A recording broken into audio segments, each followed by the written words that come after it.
दर्शकबिन नमस्ते। प्राइम संवादमा यहाँलाई स्वागत छ। म कृष्ण मल्ल।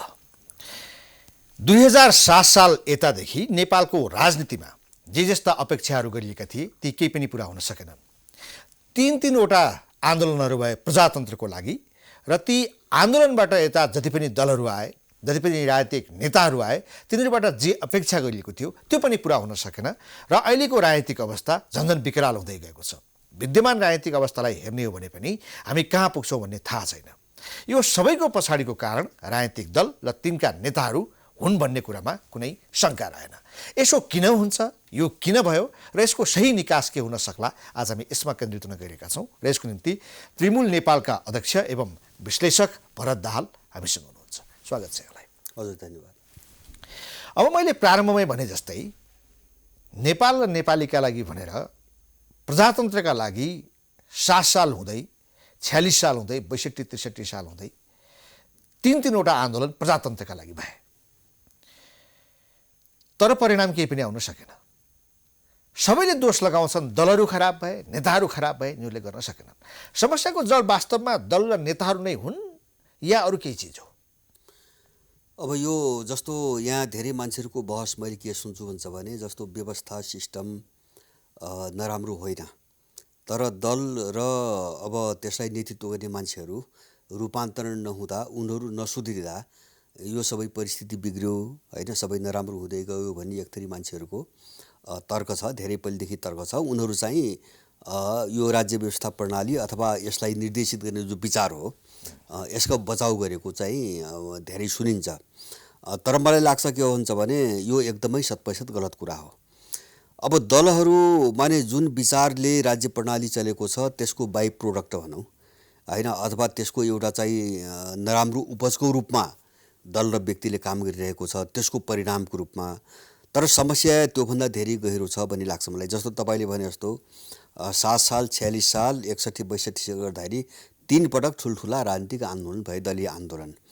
र दलीय आन्दोलन मात्रै होइन कि आजका दिनसम्म जस्तो यो बहस किन आयो त भन्छ भने संविधान जारी गर्दासम्म, संविधान सभाबाट संविधान जारी गर्दा दिनसम्म आउँदाखेरि दलहरूले भनेका र उनले अचुक औषधिको रूपमा व्याख्या गरेका सबै चिजहरू उनले प्राप्त गरे र बहुमतको सरकारसहित प्राप्त गरे। तर स्थिति हिजोभन्दा झन्झन बिग्रिँदै गयो भनेपछि कारण के त होइन भन्ने एउटा बहसको अब थालिने भयो। मैले चाहिँ जस्तो दलहरू अथवा व्यक्तिहरू सुध्रिन नसकेको, परिमार्जन हुन नसकेको, रूपान्तरण हुन नसकेको मलाई त्यस्तो लाग्दैन कि त्यो गर्ने कुनै पनि प्रकारको गुन्जाइस छैन। किन जो राजनीतिक थट हो होइन, जो राजनीतिक विचारधारा हो, त्यो राजनीतिक विचारधाराले यस्तो गराइरहेको छ। हामी त्यहाँसम्म पुगेर बहस गर्न सकिरहेका छैनौँ। जस्तो म चाहिँ अब यही भनौँ, पहिलो कुरो त जस्तो संसदीय प्रणाली अथवा नेपालमा विचारको नाममा, राज्य प्रणालीको नाममा अथवा चाहिँ आर्थिक चाहिँ तपाईँको एउटा विचारधाराको नाममा जे चिज हामी प्रयोग गरिरहेका छौँ यो सबै आयातित हो। पहिलो कुरो हामीले यो बुझिरहेका छैनौँ। देश कहाँ फसेको छ भन्ने कुरा यो आयातित हो। यिनी कुनै पनि चिज हाम्रो समाज, हाम्रो देश हेरिकन विकास भएका होइनन्। यिनी सबै युरोप केन्द्रित विचारहरू हुन् अथवा युरोप अमेरिका केन्द्रित विचारहरू हुन्। उनको आवश्यकतामा र उनको परिवेशमा चाहिँ यी सबैको विकास भयो र कमजोर देशहरूमाथि जबरजस्ती यो चाहिँ तपाईँको निर्यात गरियो, हस्तान्तरण गरियो, पहिलो समस्या। दोस्रो, अब अहिलेको राजनीतिक शास्त्र यो पश्चिमी जो शिक्षा प्रणाली छ, अब मैले पनि त्यही राजनीतिक शास्त्र पढेँ। यसका चाहिँ 2टा विशेषता एकदमै गहिरिएर ध्यान दिनुपर्छ भन्ने लाग्छ मलाई। पहिलो कुरो राजनीति भने के हो भन्ने भन्दाखेरि अहिले के पढाउँछ त भन्छ भने स्ट्रगल अफ पावर भन्छ, शक्तिको निम्ति सङ्घर्ष हो भन्छ। अब यहाँ 2टा चिज चाहिँ बुझ्नुपर्छ। हामी कहाँ फस्या छौँ भन्ने कुरा मैले जोड्न मात्रै खोजेको। पहिलो कुरो यो शक्तिको लडाइँ हो होइन, शक्ति प्राप्त गर्ने लडाइँ हो। राजनीति भनेको शक्ति प्राप्त गर्ने लडाइँ हो। दोस्रो चाहिँ त्यो सङ्घर्ष हो होइन। भनेपछि यहाँ चाहिँ तपाईँको एउटा माने सत्ता कसरी कब्जा गर्ने अथवा त्यो पावरको कन्सेप्ट भन्दा अर्को कन्सेप्ट यो राजनीतिमा छैन, यो राजनीतिक शास्त्रमा छैन। त्यसकारणले हरेक मान्छेहरूलाई बर्बर यो स्कुलिङले बर्बर बनाइरहेको छ। कसरी सत्ता कब्जा गर्ने भन्ने एउटा सोचमा गएको छ। सिद्धान्त एउटा पावर भयो। अब पावर भइसकेपछि पावर मात्रै भयो होइन। दोस्रो चिज चाहिँ के छ भन्छ भने जस्तो प्रजातन्त्रको व्याख्या गर्दाखेरि उनीहरू दुईटा कुरालाई विशेष गरी उठाउँछन्। एउटा प्रतिस्पर्धा भन्ने छ हैन, प्रतिस्पर्धा भनेको निषेध भनेको हो हैन, एउटाले अर्कालाई निषेध गर्ने भनेको हो। अब त्यसलाई अलिकति चाहिँ शिष्ट भाषामा प्रतिस्पर्धा भनेको हो। त हाम्रो सोच के छ भन्छ भने एउटाले अर्कालाई निषेध गरिकन सत्तामा जाने भन्ने जो प्रिन्सिपल सिद्धान्त चाहिँ तपाईँको बोकाइयो, हामी त्यसमा हिँडिरहेका छौँ। त्यस कारणले गर्दाखेरि हामी बिचमा सहकार्य र समन्वयको तपाईँको एउटा संस्कृति बसेन हैन, प्रतिस्पर्धाले गर्दा हैन, प्रतिस्पर्धा हैन, प्रतिस्पर्धा भनेको त अर्कालाई हराउने हो, हराउने मात्र निषेध गर्ने होइन, हो। मास्ने हो, उसलाई निषेध गर्ने। जे जसरी हुन्छ यो पश्चिमी थट हो यो हैन, प्रजातन्त्रको पश्चिमी व्याख्या। एउटा प्रतिस्पर्धा भनेको छ, त्यहाँ समन्वयको कुरा पनि छैन, त्यहाँ सहकारीको कुरा पनि छैन। जस्तो मिलेर देशको निम्ति काम गरौँ अथवा चाहिँ मिलेर चाहिँ नागरिकहरूको निम्ति काम गरौँ भन्ने कन्सेप्ट नै छैन, त्यो सिद्धान्तमै छैन। प्रतिस्पर्धा गर्ने, लडाइँ गर्ने, प्रतिस्पर्धा गर्ने। त्यही भएर यहाँ के सुनिन्छ भन्छ भने जस्तो प्रतिपक्षको धर्म चाहिँ सत्तापक्षको विरोध भन्छ नि, यहाँ बारम्बार सुनिन्छ नि, त्यो सत्तापक्षसँग मिलेर पनि गर्न सकिने काम छन् भन्ने पनि तपाईँको स्कुलिङमा छैन हैन। प्रतिपक्ष भएपछि विरोधै गर्नुपर्छ, विरोध गर्नु पर्यो, किन त्यो सिद्धान्त हो। र चौथो चिज चाहिँ तपाईँको हाम्रो समस्या के हो भन्छ भने यो प्रणालीले दललाई सर्वोच्चतामा राख्यो, दलीय सर्वोच्चताको चाहिँ प्रणाली हो, माने जो हामीले अभ्यास गरिरहेका छौँ। अब यहाँ के भन्छ भने जस्तो दल छैन भने तपाईँको त्यो प्रजातन्त्र होइन भन्छ हैन, दल छैन भने प्रजातन्त्र होइन भन्छ। यो प्रयोग भइरहेको छ विश्वभरि। अब बिना प्रजातन्त्रको कल्पना गरिएको छैन, कल्पना गरिएको छैन, मल्टी पार्टी सिस्टम भन्यौँ हामीले हो।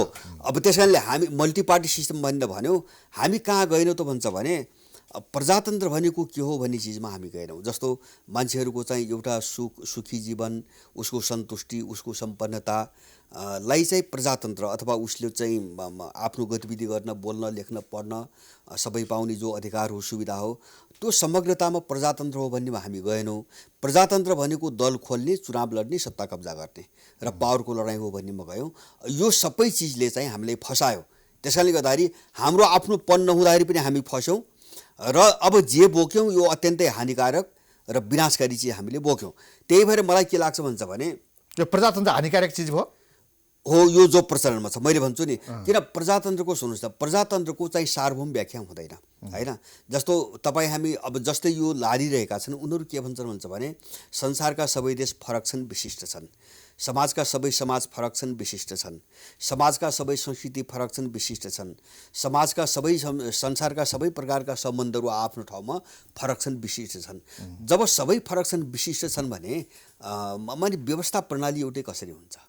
माने जो विश्व व्यवस्थाको नाममा आयो नि लाद्ने, यो त साम्राज्यवाद हो होइन। सबै फरक, जस्तो अमेरिकनसँग म मिल्दैन अथवा चाहिँ मसँग एउटा चाइनिज मिल्दैन कुनै पनि कोणबाट है, उसको सोच, उसको रहनसहन, उसको जीवनशैली, उसका आवश्यकता, उसको परिवेश सम्बन्ध जब केही पनि मिल्दैन भने अनि राजनीतिक प्रणाली र चाहिँ आर्थिक चाहिँ विकासको प्रणाली एउटै हुनुपर्छ भने के, त्यो विश्व व्यवस्था भने के, अनि त्यो उनको हामीले मान्नै पर्छ भने के, भने यो साम्राज्यवाद हो। हामी त्यही फस्यौँ। साम्राज्यवादीहरूले आफू अनुकूल व्याख्या गरे, एकदम प्रजातन्त्र भनेर हामीले त्यसलाई अभ्यास गर्न थाल्यौँ। उनको शक्ति थियो, उनीसँग चाहिँ तपाईँको बन्दुक थियो, कमजोर देशहरूमाथि लादे, उत्पीडन, शोषण र लुटको निम्ति लादे। हामीले त्यसलाई प्रजातन्त्र भन्यौँ, हामीले त्यसलाई विकास भनेर आयौँ हैन। जस्तो चाहिँ हामीले कस्तो चिजलाई विकास भन्यौँ त भन्छ भने अमेरिकामा होला केही मान्छेसँग पैसा होला, प्रशस्त पुँजी होला, अरबपति खरबपति छन्, हामीलाई थाहा छ। 2-4 जना मान्छेको चाहिँ तपाईँको हातमा चाहिँ सिङ्गो संसार चलेको छ, हामीलाई थाहा छ।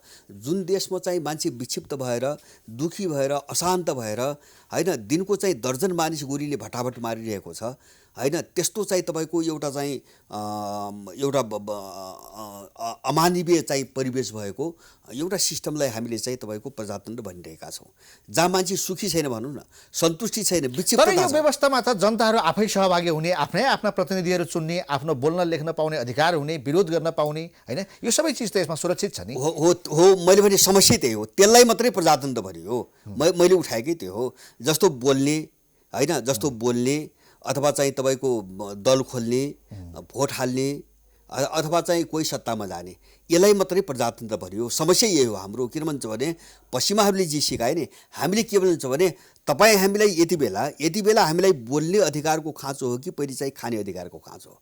हामीलाई रोजगारीको आवश्यकता प्राथमिकता आवश्यकता हो कि हामीलाई दलको चाहिँ तपाईँको झोले भएर उफ्रिने पहिलो आवश्यकता हो? हाम्रो आवश्यकता के हो भन्ने हो क्या। त्यस कारणले प्रजातन्त्रको परिभाषा आफ्नो हुन्छ, सापेक्ष हुन्छ होइन, यसको सार्वभौम व्याख्या हुँदैन। जस्तो चाहिँ हामीले हेऱ्यौँ नि त तपाईँको अहिलेको दुनियाँमा अहिले जस्तो कोरोनाको सन्दर्भ आछ होइन, अमेरिकाको हालत देख्यौँ, इन्डियाको हालत देख्यो, युरोपको हालत देख्यो।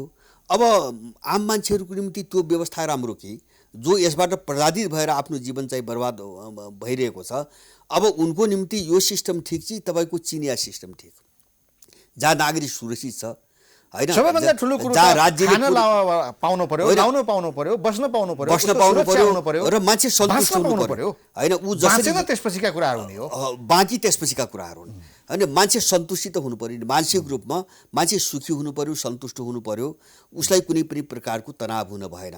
पुँजीको सञ्चय नै प्रजातन्त्र होइन, पुँजीको सञ्चय नै विकास होइन। त्यस कारणले उनीहरूले आफ्नो स्वार्थमा जे व्याख्या गरे हामी त्यो बोकेर गयौँ, त्यसले हामीलाई फसाइरहेको छ। र हाम्रो फसाइरहेको काम छ भने जस्तो राज्य प्रणाली चाहिँ यस्तो चाहिँ तपाईँको अराजक छाडा भएको मात्रै होइन कि जस्तो मान्छेको दैनिक जिन्दगी, मान्छेका सोचहरू, अब मान्छेका बिचको सारा सम्बन्ध डामाडोल भएर गयो नि। आज डामाडोल भएर गयो होइन, मान्छे चरम व्यक्तिवादी भएर गयो होइन, सामाजिक भावना, परोपकारको भावना, नैतिक चाहिँ तपाईँको भावना सबै मरेर गयो। यो यस्तो किन भइरहेको छ? यहाँ दलको कुरा मात्रै होइन, शासनको कुरा मात्रै होइन कि मान्छे पनि नष्ट भएर गयो। यो किन भइरहेको छ भन्छ भने यो सबै विचारको स्कुलिङले भइरहेको छ। त्यस कारणले अब यो सङ्कटबाट बाहिर निस्किने हो भने हामीले चाहिँ नयाँ ढङ्गले अब बहस गर्ने पनि स्थिति आयो। र यो नेपालको मात्रै होइन, विश्वले यही देखायो। जस्तो विश्वभरि पनि के हो भन्छ भने मान्छे समीक्षामा लागिरहेछ, बहसमा लागिरहेछ होइन। जस्तो अमेरिकन सिस्टम किन फेल भयो, जस्तो कोरोनाकै सन्दर्भमा कुरा आइरहेछ। उनीहरूले अस्ति भर्खरै यही जनवरीमा, हुन त उनको आफ्नो डिजाइन छ। अब के अरे विश्व आर्थिक मञ्चको चाहिँ तपाईँको आयोजनामा एउटा बैठक भयो जनवरीमा, उनले द ग्रेट रिसेट भन्ने एउटा एजेन्डा ल्याएछन् होइन। किन संसार आजका दिनसम्म जहाँ आयो अब यो चल्दैन भन्ने टुङ्गोमा उनीहरू पुगे, यो टुङ्गो। त्यस कारणले संसारलाई फेरि रिसेट गर्ने, रिअर्गनाइज गर्ने भन्ने उनीहरू पुनर्गठन गर्ने भन्ने एजेन्डा ल्याए। यद्यपि एजेन्डा उनका छन्, जस्तो संसारको मान्छे पनि आफ्नो कन्ट्रोलमा लैजाने, संसारको इकोनोमी पनि आफ्नो कन्ट्रोलमा लैजाने, पोलिटिकल सिस्टम पनि आफ्नै कन्ट्रोलमा लैजाने, केही चाहिँ कर्पोरेट हाउसहरूको त्यो योजना छ। तर अब योजना जेसुकै होस्, उनको निष्कर्ष के हो भन्छ भने प्रजातन्त्र डेभलपमेन्टको नाममा जे चिज आजका दिनसम्म आयो नि यो फेल भयो, अब दुनियाँ अगाडि जाँदैन। हाम्रो निष्कर्ष पनि त्यही हो। भन्नुको अर्थ अब हाम्रो देशमा चाहिँ यो बहुदलीय प्रजातान्त्रिक व्यवस्था भनेर हामीले जे भन्यौँ, प्रतिस्पर्धात्मक कुरा, प्रजातन्त्र भनेर हामी जो अहिलेसम्म गरिरहेका छौँ, यो हाम्रो निम्ति अभिशाप भयो। अभिशापै हो यो, 100% झुट हो। यो प्रजातन्त्र नेपाल र नेपालीका निम्ति अभिशाप हो। एकदम, चाहे प्रजातन्त्र भनौँ, चाहे लोकतन्त्र भनौँ, चाहे गणतन्त्र भनौँ, यो नेपाल र नेपालीका निम्ति अभिशाप हो। एकदम अभिशाप हो। अभिशाप त हुने नै भयो। जस्तो मैले भने नि, यो आयातित भएको कारणले अथवा चाहिँ यसका कन्सेप्टहरू, यसले जे कन्सेप्टहरू बोकेको छ नि, मैले निषेध भने नि, त्यो राजनीतिमा मात्रै होइन, विश्व जगतकै निम्ति अभिशाप हो कि हाम्रो लागि मात्रै? विश्वकै निम्ति अभिशाप हो। यो अभिशाप साबित भयो र विश्वभरि अहिले लडाइँ नै त्यही हो। तपाईँको अमेरिकादेखि लिएर तपाईँको चाहिँ तपाईँ टर्कीसम्म हेर्नुहोस्, रुसदेखि लिएर चीनसम्म हेर्नुहोस्, इन्डियादेखि लिएर नेपालसम्म हेर्नुहोस्, अब कुरा फरक ढङ्गले उठ्या छन्। तर सबैतिर चाहिँ एउटा ट्रेन्ड के हो भन्छ भने आफ्नोपनको खोजीको निम्ति लडाइँ भइरहेको छ। अमेरिकामा ट्रम्पको कुरो त्यही हो, अब चाहिँ इन्डियामा मोदीहरूको हिन्दुत्व त्यही हो, अब टर्कीमा ओर्दोगानहरूको चाहिँ ओटोमन जो विरासतको कुरा गर्दैछन् नि, अब त्यो कुरो त्यही हो। अब चिनियाहरूले कन्फ्युसियस बोकेर चाहिँ संसारभरि चाहिँ कन्फ्युसियस इन्स्टिट्युट बनाउनुको पछाडिको कुरो त्यही हो होइन। स्पेनमा चाहिँ क्याटोलिनियाको चाहिँ तपाईँको त्यो विद्रोह त्यही हो। जस्तो अमेरिकामा चाहिँ तपाईँको कालाहरूको त्यो चाहिँ तपाईँको मुभ त्यही हो। नेपालमा पनि समस्या यही हो। माने आधुनिकतावादको नाममा अथवा चाहिँ यो डेमोक्रेसी र डेभलपमेन्ट दुई खतरनाक कन्सेप्टहरू है। यो आधुनिकतामा डेभलपमेन्ट र डेमोक्रेसी दुईवटा खतरनाक कन्सेप्टहरू यहाँसम्म जसरी आयो नि, यसले संसार तबाह बनायो। निष्कर्ष यति हो, उनको निष्कर्ष पनि यही हो। उनीहरू यो गजबको कुरा गर्नुभयो। यो डेभलपमेन्ट र डेमोक्रेसीले चाहिँ संसार तहस नहस गर्ने अवस्थामा लग्यो। हामीले खोज्या के त संसारले के खोज्छ, मानिसहरूले के खोज्छन्, उनीहरूले खोज्ने भनेको यो डेमोक्रेसी र डेभलपमेन्ट होइन र? होइन होइन, यो डेमोक्रेसी डेभलपमेन्ट नै होइन। मेरो कुरो त्यहाँ हो। जस्तो यो विकास र प्रजातन्त्र नै होइन क्या। हामी त्यही भ्रममा परिरहेका छौँ। मान्छेले खोजेको हो तर त्यो जे हामी भोगिरहेको छौँ त्यो होइन त्यो। मान्छेले प्रजातन्त्र के खोजेको हुन्छ भने, मैले भने नि, अब छोटोमा भन्नुपर्दाखेरि मान्छे सुखी होस्, सन्तुष्ट होस्, तनावग्रस्त नहोस्, खान लाउन पुगोस् र उसको जिन्दगी सहज ढङ्गले चलोस्। अनि त्यही नै हो प्रजातन्त्र भनेको। डेमोक्रेसीमा त्यो हुनुपर्छ। डेमोक्रेसी भनेकै त्यही हो होइन। डेमोक्रेसी भनेको त दल गएर शासन चलाउने भने त होइन नि, होइन। त्यो दल गएर के को निम्ति शासन चलाउने? तर सुख शान्ति जो यहाँले व्याख्या गर्नुभयो त्यो त आखिर शासन प्रणालीमा निर्भर गर्ने हो नि। हो, शासन प्रणालीमा निर्भर। त्यो शासन प्रणाली नेपालमा भएन। मैले भने किन भएन भन्छ यसको भने, निम्ति त व्यवस्था भन्दा पनि त्यसका पात्रहरू खराब होलान् नि। पात्र होइन, पात्रहरूले, नहीं, दलहरूले, नेताहरूले मैले कसरी पार्टी चलाए, कसरी सरकार चलाए, उनीहरूले कसरी चाहिँ सर्भिस डेलिभरी गरे, त्यसमा निर्भर गर्ने होइन र? होइन, त्यसमा निर्भर गर्दैन। जस्तो उनीहरू त्यस्तै हुनुपर्छ। मैले भने नि, जस्तो प्रजातन्त्र भनेको प्रतिस्पर्धा हो भने तपाईँ गइसकेपछि अनि उनीहरूले एकअर्काको चाहिँ खुट्टा नतानेर के गर्नु त? त्यही थड बोकेर गएपछि अनि त्यही राजनीति गरेपछि एउटाले अर्कालाई निषेध गर्नु पर्यो। त यो निषेधको चिन्तन मैले जोड दिन खोजेको, निषेधको चिन्तन यो कहाँबाट आइरहेछ भन्छ भने, यो युरोपियन सभ्यता हो। जस्तो युरोपियन सभ्यतामा के छ भन्छ भने, उनको चाहिँ तपाईँको उनको सभ्यताको जगको कुरा गरेँ मैले। हामी त्यो चाहिँ एउटा खतरनाक चाहिँ चक्रव्यूहमा फँसेका छौँ। जस्तो उनको राष्ट्र निर्माण निषेधको प्रक्रियाबाट भयो। त्यहाँबाट सुरु हुन्छ। जस्तो एउटा जातिले अर्को जातिलाई निषेध गरिकन, होइन, अब जसले चाहिँ राष्ट्र निर्माण गर्यो त्यो जातिको नामबाट राष्ट्रको नाम राखे। त्यस कारणले युरोपियन राष्ट्र जातीय राष्ट्र हुन्। हो, त्यही जातीय राष्ट्र भावनाले संसारमा सबैभन्दा ठुलो जातीय दुर्भावना युरोपमै छ र संसारमा ठुल्ठुला युद्धहरू युरोपमै हुनुको कारण त्यति हो, अरू केही पनि होइन। किन? त्यो सभ्यता नै निषेधमा आधारित छ। राष्ट्रहरू निषेधको जगबाट बने अनि चाहिँ त्यही राष्ट्र निर्माणको त्यही थटलाई, त्यही सिद्धान्तलाई पक्रिकन उनले डेमोक्रेसीको व्याख्या गरे। डेमोक्रेसी निषेधमा आधारित छ र त्यही निषेधको सिद्धान्तमा चाहिँ उनको चाहिँ आर्थिक चाहिँ एउटा सिद्धान्तको विकास भयो, होइन। जस्तो अहिले भन्छ नि उनीहरू बजार अर्थतन्त्र भन्छन् नि। बजार अर्थतन्त्र, नवउदारवाद भन्छन्, बजार अर्थतन्त्र, खुला बजार भन्छन्। त्यो भनेको के हुन्छ भने, कसैको निम्ति ढोका बन्द गर्न पाइने, संरक्षणको कुरा छैन। त्यहाँ मिलेर जाने कुरा, राज्यले सबैलाई मिलाउनुपर्छ भन्ने छैन कि ठुलाले सानालाई मिचेर खाएरै जानुपर्छ, होइन। जसले प्रतिस्पर्धा गर्न सक्छ, त्यहाँ पनि प्रतिस्पर्धा कुरो छ। जसले प्रतिस्पर्धामा चाहिँ सक्छ त्यही अगाडि जानुपर्छ। अब यो सबै एउटा सेटमा छ, सिक्वेन्समा छ क्या, होइन। राष्ट्र पनि उनको निषेधबाट बनेको छ, प्रजातन्त्र पनि निषेधको थ्योरीमा आधारित छ, विकासको कुरो पनि निषेधमा आधारित छ। अब यो तिनवटा थट कहाँबाट आयो भन्छ भने, यो प्रोटेस्टेन्टहरूको थट हो, होइन। जो इसाईभित्र प्रोटेस्टेन्ट मत छ नि, क्याथोलिकको विरुद्धमा जो उनले लडाइँ गरे, एउटा ठुलो धार्मिक युद्ध भयो। अब उनीहरू विजयी भएपछि त्यो प्रोटेस्टेन्टहरूको थटमा आधारित जो एउटा चाहिँ फिलोसफी विकास भयो, दर्शन विकास भयो, त्यही हो यो आधुनिकतावाद भनेको। तर यो कसैले चाहिँ निषेध हुन नपरोस् भनेर अहिले नेपाल लगायत संसारमै प्र्याक्टिस भइरहेको छ नि। समावेशीको कुरा छ, समानुपातिकताको कुरा छ, आरक्षणको कुरा छ। यसले चाहिँ मान्छेहरूलाई 100% प्रजातन्त्रमा प्रतिस्पर्धा छैन, कसरी समावेश गराएर, कसरी बढीभन्दा बढीलाई सहभागी गराएर अगाडि बढ्ने भन्ने यो पनि त एउटा थट छ नि। होइन, त्यो चाहिँ थट होइन। मैले त्यो भन्न खोजेको होइन। जस्तो एउटा मैले त्यो समावेशी भने के हो भन्छ भने, जस्तो समावेशी भनेको एउटा ठाउँमा सबैलाई ठाउँ दिने भन्ने छ, तर अन्तिममा त त्यहाँ दुई पक्ष प्रतिस्पर्धा त छ, होइन। होला प्रतिस्पर्धा होला, त्यो प्रतिस्पर्धा भनेपछि त्यो सोच्नै हुन्न, कल्पनै गर्न हुन्न भन्न खोजेमा त मैले होइन। तर प्रिन्सिपल चाहिँ प्रतिस्पर्धा बनाइयो, निषेधलाई बनाइयो, सिद्धान्तले निषेधलाई बनायो। समस्या त्यो हो। त्यस कारणले गर्दाखेरि जस्तो तर प्रतिस्पर्धाले त मानिसलाई चाहिँ आफ्नो क्षमता विकास गराउन मद्दत गर्छ नि। प्रतिस्पर्धाको निम्ति योग्य हुनुको निम्ति उसले आफ्नो गृह कार्य गर्छ, आफूलाई सक्षम बनाउने प्रयास गर्छ। यसले त मान्छेको क्षमता अभिवृद्धि गर्ने होइन र? होइन, हामीले प्रतिस्पर्धा भन्ने जो तपाईँले भन्नुभएको सामान्य अर्थमा हामी लिइरहेका छौँ नि। अब यो चाहिँ पोलिटिकल र यो अर्थतन्त्रको क्षेत्रमा प्रयोग भएको प्रतिस्पर्धा त्यो होइन। जस्तै मैले सुरुमै भने, भाषा चाहिँ अलिकति नरम खालको प्रयोग गरेका छन् प्रतिस्पर्धा भन्ने, तर त्यो निषेधको बाटो हो। त्यो निषेधको बाटो हो। अब निषेधको बाटो भनेपछि एउटाले अर्काको अस्तित्व समाप्त पारेर जाने बाटो हो। जस्तो अर्थतन्त्रको उसमा त मोडेल त हामी देखिरहेछौँ नि त। जस्तो नेपालको अर्थतन्त्र सिद्धो नि त सबै। यत्रो मान्छे बेरोजगार भए, सारा विदेश गए, 80 लाख नेपाली बाहिर छ।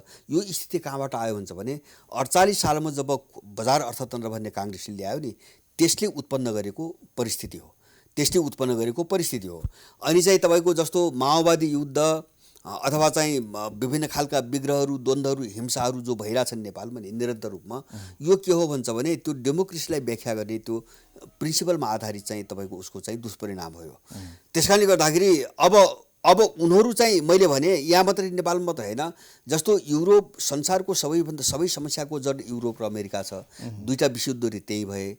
अब तेस्रो कुनै चाहिँ महायुद्ध भयो भने पनि त्यही हुने हो, अन्त हुँदैन। त्यही हुने हो, अन्त केही पनि हुँदैन। माने यो किन चाहिँ एसियामा चाहिँ तपाईँको अथवा अफ्रिकामा चाहिँ विश्वयुद्ध भएनन् होइन, अथवा चाहिँ अहिले पनि त्यो लक्षण किन युरोपमै देखा परिरहेछ भन्दाखेरि त्यसभित्र गहिरो कारण छ। हामी त्यो सोचबाट मुक्त हुनुपर्छ। ठिक छ, हाम्रो राज्य प्रणाली कस्तो मैले सुरुमै भने नि, जब सारा चिज संसारमा सबैको फरक फरक छ भने अनि व्यवस्था प्रणाली र चाहिँ आर्थिक प्रणाली मात्रै यिनको हामीले बोक्नुपर्ने कारण के? त्यसैले विश्व व्यवस्था पनि दुनियाँलाई लुट्ने एउटा चाहिँ भ्रम हो। विश्व व्यवस्थाको कुरा भ्रम हो, किन चाहिँ सबै उनको कन्ट्रोलमा थियो। त्यसकारणले अब विश्वभरि चाहिँ त्यही शासन गर्नुको निम्ति उनले विश्व व्यवस्थाको कुरो ल्याए। विश्व व्यवस्था भन्ने कुरो नै हुँदैन होइन। त्यसको उपाय के त? जब हामी चाहिँ प्रतिस्पर्धालाई पनि निषेध भन्न थाल्छौँ, प्रजातन्त्रले संसारलाई हानि पुर्यायो, यो एउटा खराब व्यवस्था हो, यो ठिक होइन पनि हामी भन्न थाल्छौँ, मल्टी पार्टी सिस्टम पनि बेठिक हो भनेर हामी भन्न थाल्यौँ भने अब हामी जाने के त? विकल्प के? एकदलीय शासन व्यवस्था होइन, एकदलीय दुई दलीयको कुरा होइन। जस्तो मैले तपाईँलाई भन्नु जस्तो प्रजातन्त्रको विकल्प के? मैले भने होइन, विकल्प प्रजातन्त्र मैले भन्दैछु। जस्तो मैले के भन्न खोजेको त, प्रजातन्त्र भनेको दलीयता जो पर्याय बनाएको छ नि, यो झुट हो। प्रजातन्त्र पहिले भनेको त के हो? दल बिनाको पनि प्रजातन्त्र हुन्छ। एकदम किन न? मैले भने प्रजातन्त्र भनेको मान्छेको चाहिँ सन्तुष्टि, सुख होइन, उसको तनाव रहित तपाईँको जिन्दगी र अब जिन्दगीमा चैनसँग चाहिँ तपाईँको बाँच्न पाउने जो चाहिँ एउटा वातावरण भयो नि, जब त्यो प्रजातन्त्र हो भने अनि त्यसको निम्ति दल नै हुनुपर्छ, त्यसको निम्ति एउटै दल हुनुपर्छ, धेरै दल हुनुपर्छ। अब यो त अनावश्यक बहस भयो क्या। त्यसकारणले त्यसको निम्ति हामीले कसरी सोच्ने? मेरो कुरो त्यही त दलहरूको विकल्प को त? दलहरूको विकल्प को जसले प्रजातन्त्र दिन्छ, सुख शान्ति अमन चाहिँ? मैले दलहरूको दलिताको अहिले विकल्प खोज्नुपर्छ मैले भने यो त पछिल्लो कालमा प्रयोग भएको एउटा अभ्यास हो, मोडेल हो होइन। आधुनिक कालको पछिल्लो चरणमा विकास भएको मोरालिटीको कुरा हो। जस्तो योभन्दा अगाडि त दल त थिएन होइन। जस्तो हामीले भन्छौँ नि राजनीति शास्त्रमा पढ्दाखेरि अब अहिलेसम्मको इतिहासमा सबभन्दा उन्नत प्रजातन्त्र भनेको प्राचीन गणराज्यहरू हुन् भन्ने हामी पढ्छौँ होइन। त्यहाँ त दल त थिएन। प्राचीन गणराज्य थिए, जस्तो एथेन्समा थियो, रोममा थियो, इन्डियामा थियो, नेपालमै कपिलवस्तुमा पनि शाक्य गणराज्य थियो होइन। अब सबभन्दा एडभान्स र मान्छे चाहिँ अत्यन्तै सुखी भएका गणराज्यहरू भन्ने हामी पढिरहेछौँ। त्यहाँ त दल त थिएन। त्यस कारणले प्रजातन्त्र भनेको दल हुनैपर्छ भन्ने पनि होइन, प्रजातन्त्र भनेको चाहिँ तपाईँको एकदल हुनैपर्छ भन्ने पनि होइन, निर्दल भन्ने पनि होइन। यो मोडालिटीको कुरा हो होइन। अब प्रजातन्त्र भने स्ट्रक्चर पनि त्यसो क्लियर हुनु पर्यो। स्ट्रक्चर किनभने अब अहिले पछिल्लो समयमा हाम्रै देशमा पनि अब यत्रो चाहिँ आन्दोलन मैले त्यहाँ जोड्दाखेरि मैले के भन्न खोजेँ भने, यद्यपि म दलियता अहिले टोटली निषेध गर्नुपर्छ भन्ने पक्षमा त म छैन होइन, अहिले नै निषेध गर्नुपर्छ भन्ने पक्ष छैन। तर मेरो अनुभूति के हो भन्छ भने, जुन समाज यस्तो पछौटे छ, जुन समाज चाहिँ अहिले पनि चाहिँ तपाईँको स्वाधीन बन्न सकिरहेको छैन, राज्य प्रणालीको कुरा गर्दा होइन, स्वाधीन बन्न सकिरहेको छैन, विदेशीले चलाइरहेको छ, जहाँको मान्छे यस्तो छ, दलहरू यस्तो छन्, यसको ग्राउन्ड भनौँ न, जग यस्तो छ, यस्तो ठाउँमा बहुदलीयता अभिशाप हो। यसले हामीलाई कहिले पनि माथि लग्दैन। म तपाईँलाई एउटा त चाहिँ स्तरको कुरा जोडिएको हुन्छ होइन। हामीले जे भनिरहेका छौँ त्यो मेन्टेन गर्ने स्तर नेपाली समाजको हो कि होइन, पहिलो स्तरको कुरा भयो। दोस्रो कुरा म तपाईँलाई एउटै उदाहरण दिन्छु। दोस्रो कुरा मौलिकताको मैले कुरा गरेँ नि, आफ्नोपनको कुरा गरेँ नि। म एउटै उदाहरण दिन्छु। अर्काले इम्पोज गरेको, अर्काले लादेको चिज र आफूले आफ्नो आवश्यकतामा अगाडि बढाएको चिज जस्तो सुकै होस्, तपाईँसँग विमति सहमति जेसुकै होला, त्यो छुट्टै कुरा हो। तर आफूले विकास गरेको र अर्काले लादेको कुरामा कति अन्तर हुन्छ भन्ने कुरा म एउटा उदाहरण दिन्छु। पाकिस्तान, इन्डिया, बङ्गलादेश 1947मा स्वतन्त्र भएका भन्छन् होइन। अब चीन त्यसको 2 वर्षपछि भएको हो। तर अहिले इन्डिया चीनभन्दा 50 वर्ष पछाडि छ होइन। किन? सबै त्यो बाहिरिकैले चलाइरहेछ क्या। इन्डियालाई उठ्नै दिएन होइन। त्यो राजनीतिक सिस्टम, आर्थिक सिस्टम होइन, सामाजिक सिस्टम जति थियो नि, अङ्ग्रेजहरूले त सरकार मात्रै दिया हो, बाँकी सबै उनको थियो, अहिले पनि छ। अब उनीहरूले इन्डियालाई उठ्नै दिएनन्। तपाईँ चिनको मोडल कम्युनिस्ट पार्टी भन्नुहोला, तर त्यो आफ्नोपन थियो, आफ्नो ढङ्गले अगाडि बढे, लडे। अब त्यसकारणले गर्दाखेरि उनी अगाडि बढ्ने चाहिँ उनीसँग ऊर्जा थियो, विवेक थियो, त्यो स्वतन्त्रता थियो, उनीहरू त्यहाँ गए। यति अन्तर हुन्छ। भनेपछि हामी के चीनको फिलोसफीमा जाँदा राम्रो? चीनको होइन, हाम्रो फिलोसफीमा जानु पर्यो। जस्तो मैले भने चिनिया आफ्नो फिलोसफीमा गए त्यति अगाडि बढे। हाम्रो फिलोसफी के हो त? हो त्यो हो। जस्तो चाहिँ हाम्रो फिलोसफी के हो भन्ने कुरा कसरी बुझ्नु पर्यो हुन्छ भने हाम्रो देशको जलवायु के हो, होइन, हावापानी, हाम्रो देशको भू बनावट के हो, हाम्रो देशको स्रोत साधन के हो। जस्तो भोलि विकासको कुरा होला, हामीसँग भएका चाहिँ स्रोत साधन के हुन्, हामी बिचको सामाजिक सम्बन्ध के हो, हाम्रो आवश्यकता के हो, हामी यहाँ जाने हो। त्यसलाई त राजनीतिसँग जोडिनु पर्यो त्यो कुरो होइन, राजनीति अर्थतन्त्र सबैसँग जोडिनु पर्यो। जस्तो राज्य प्रणाली भने आखिर संरचना बन्ने त राजनीतिको होइन, राजनीतिक मात्र होइन। जस्तो सिङ्गो राज्य प्रणाली भनेपछि त्यसमा शासन प्रणाली पनि छ, त्यसमा अर्थ प्रणाली पनि छ, त्यसमा सामाजिक प्रणाली पनि छ, सांस्कृतिक प्रणाली पनि छ, होइन। अब होइन, राज्य सञ्चालनको प्रणाली के, व्यवस्थाको प्रणाली के हामी कहाँ? अब जस्तो अब यतिसम्म कुराहरू आउँदाखेरि त अहिले हामी कहाँ विकल्प खोज्न थालिसके। सङ्घीय लोकतान्त्रिक गणतन्त्र यो बोझिलो भयो, यो झन्झटिलो भयो, यो अराजक भयो, नेताहरू स्वार्थी भए, इमान्दार भएनन्, यिनीहरू भ्रष्ट भए, अब यो व्यवस्था चल्दैन भन्ने आवाजहरू त भयङ्कर उठिरहेछन्, स्वयं राजनीतिक दलकै नेताहरूबाट उठिरहेछन्। यसकारण अब नेपालले कहिले जलवायुको अध्ययन गर्ने, कहिले समाजको अध्ययन गर्ने, कहिले चाहिँ हामी एउटा स्ट्रक्चर बनाउने भन्नुभन्दा पनि छिटोभन्दा छिटो नेपालीहरूलाई निकास चाहिएको छ। अब त्यो निकासको निम्ति राजनीतिक व्यवस्था के र हामी कुन धारणाबाट अगाडि बढ्यौँ भने त्यसको निकास आउँछ भन्ने कुराको पर्खाइयो। अब तृणमूल नेपालको चाहिँ अध्यक्ष हुनुभएको छ, एउटा नयाँ धारणा लिएर आउनु भएको छ। त्यो भएको हुनाले तपाईँसँग मैले यो जवाफको अपेक्षा गरेँ। होइन, यस्तो हो, अब देशलाई समग्र नबुझिकन चाहिँ अब यसको समाधान के हो भन्ने यो अलिकति सस्तो कुरा हुन्छ, होइन। जस्तो त्यो त राजनीतिक, आर्थिक, सामाजिक, सांस्कृतिक सबै समाधान चाहियो, होइन। त्यसमा बहस आवश्यक छ। अब हामीले त एउटा धारणा बनाएका छौँ, हाम्रो छुट्टै कुरा भयो। तर तत्काल चाहिँ तपाईँले भने जस्तो अब हामीले चाहिँ मान्छेले, सामान्य मान्छेले बुझ्ने हिसाबले भन्ने हो भने मेरो भनाइ के हुन्छ भने 7 साल यता प्रजातन्त्रको नाममा जुन प्रणाली हामीले भोगिरहेका छौँ, बहुलिएका, यो अभिशाप हो। यो बाटोमा हामी जानै हुँदैन। यो हामी ठेक्न पनि सक्दैनौँ, होइन। मैले भने नि अनुशासनको हिसाबले पनि हामी मेन्टेन गर्न सक्दैनौँ, आर्थिक रूपमा पनि हामी मेन्टेन गर्न सक्दैनौँ, स्तरले पनि हामी मेन्टेन गर्न सक्दैनौँ। यो 7 सालदेखि यो 40 वर्षमा सबै पुष्टि भइसक्यो। सिधा प्रजातन्त्रका नाममा जे हामी चुनाव भन्छौँ, जे संसदीय व्यवस्था यो सब वाहियात, जो लडेर आउँछौँ, जो चलाइरहेका छौँ, यो खारेज गर्नुपर्छ। होइन, यो त तपाईँले भन्नु नि चुनाव भन्नुभयो, मैले त यसलाई चुनाव पनि भन्दैन, यसलाई मैले अनुमोदन प्रणाली भन्छु, होइन। अब जुन प्रणालीमा मान्छेले भोट हालिसकेपछि 5 वर्षसम्म तमासे भएर बस्छ, उसको हातमा केही पनि छैन। अनि चुनाव जितेर जाने मान्छेले 5 वर्ष सारा ब्रह्मलुट मचाएको छ, मन पनि गरेको छ, त्यसलाई रोक्ने एउटा मामुली अधिकार चाहिँ मतदातालाई छैन भने यसलाई प्रजातन्त्र भनिँदैन। यहाँ ठुलो समस्या छ, होइन। त्यस कारणले गर्दाखेरि यो अनुमोदन प्रणाली हो। यो युरोपमा मध्ययुगमा हुन्थ्यो नि, यो दास प्रथामा। अब मालिकहरूले चाहिँ तपाईँको आफ्ना रैतेहरू, कमाराहरू राखेर अनि चाहिँ आफ्नो कुरो राख्ने, चाहिँ हात उठाउन लगाउने, अनुमोदन गर्ने अनुमोदन प्रणाली हो, यो प्रजातन्त्र होइन। त्यस कारणले पहिलो कुरो त्यो कन्सेप्टमा व्याख्या गर्नु पर्यो। हामीलाई एकदम मर्यादित भन्दाखेरि अब त्यसलाई चाहिँ अलि बुझिने भाषामा, सर्वसाधारण भाषामा भन्नुपर्दा अब त्यसलाई चाहिँ कसैले निरङ्कुश भन्लान्, कसैले चाहिँ अधिनायकवादी भन्लान्। तर नियन्त्रित चाहिँ राज्य प्रणालीमा, नियन्त्रित सिस्टममा नगइकन नेपालको विकास गर्न सक्दैन। तपाईँ यस्तो नियन्त्रितकोबाट होइन, त्यो मेकानिजम बनाउनु पर्यो, सोच्नु पर्यो। बहस त्यही हो, नियन्त्रित भने त्यो मेकानिजमको बारेमा तपाईँले केही सोच्नु भएको छैन? होइन, के हुनसक्छ राम्रो भनेर?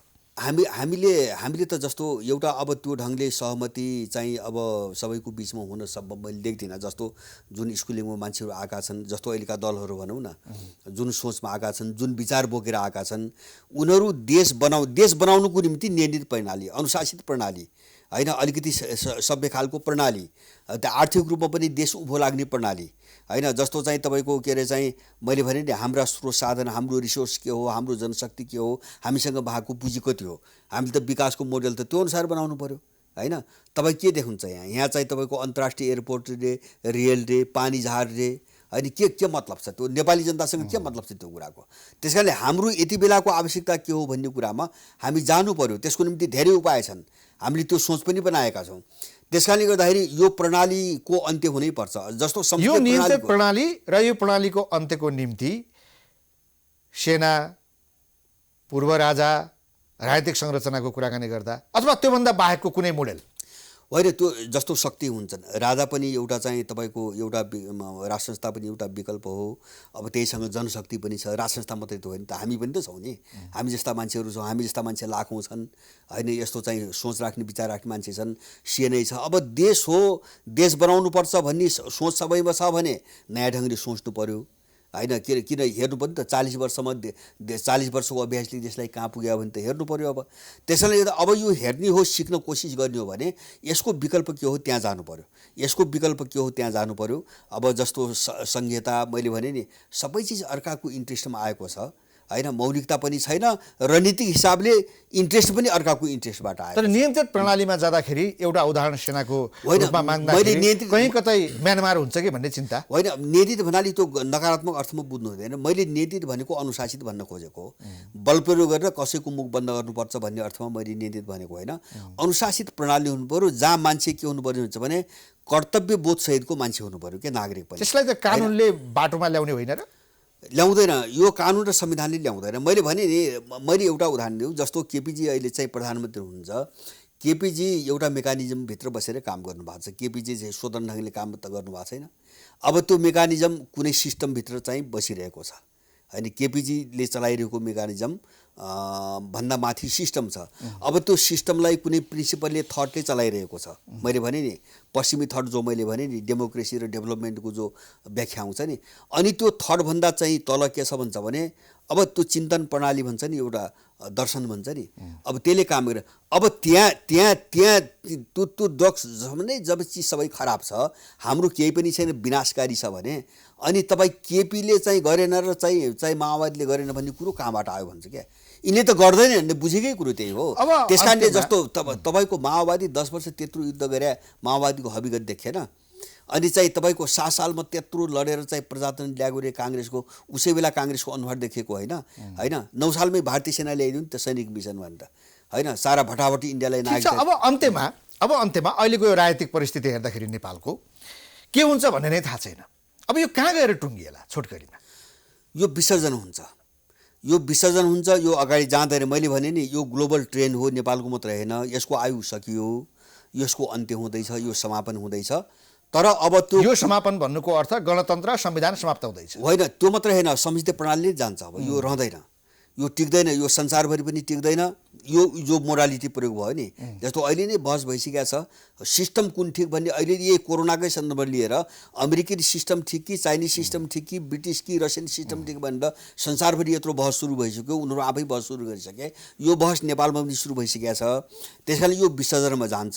विसर्जनमा जाँदाखेरि एउटा चरण अत्यन्तै चाहिँ तपाईँको धमिलो, फेरि चाहिँ एउटा चर्को सङ्क्रमणकालीन अवस्था। किन एउटा चिज टुङ्गिँदाखेरि त अराजकता झनै बढ्छ नि। त्यस कारणले एउटा धमिलोपन अझ बढेर आउँछ एक चरण।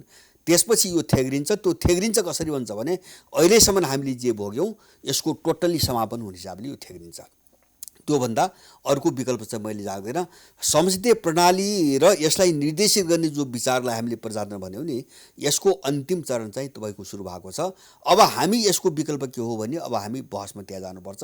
अब हामीले त हाम्रो पार्टीको तर्फबाट यो विसर्जन हुन्छ, यो निश्चित छ। निश्चित छ। प्रारम्भ के हुन्छ त्यसको निम्ति छलफल गर्नुपर्छ। प्रारम्भ अब लडाइँ हुन्छ। जस्तो मैले भने नि, अब योभन्दा बेग्लै आफ्नै खालका सोच अरूका पनि त होलान् होइन। अब बहस त त्यहाँ हुने भयो नि त। अब विकल्प के त, नेपालको विकल्प के, नेपालको आवश्यकता के भन्ने त अब बहस त हुन्छ। त्यस कारण हामी त्यो बहसमा प्रवेश गरिसकेका छौँ। तर यसको अन्त्य गर्नुपर्छ र विदाई गर्नुपर्छ भन्ने कुरामा सबै स्पष्ट हुनुपर्छ। यो चल्दैन। अब त्यसमा स्पष्ट हुन सकेन भने हामी नराम्रो खालको दुष्चक्रमा परेर हामी चाहिँ सिद्धिन्छौँ। हस्, धेरै धन्यवाद। हजुर, धन्यवाद। दर्शकबिन, प्राइम संवादमा हामीसँग त्रिमूल नेपालका अध्यक्ष एवं विश्लेषक भरत दाहाल हुनुहुन्थ्यो। उहाँसँगको कुराकानी सकिन्छ। हामी सबैलाई बिदा दिनुहोस्। नमस्ते।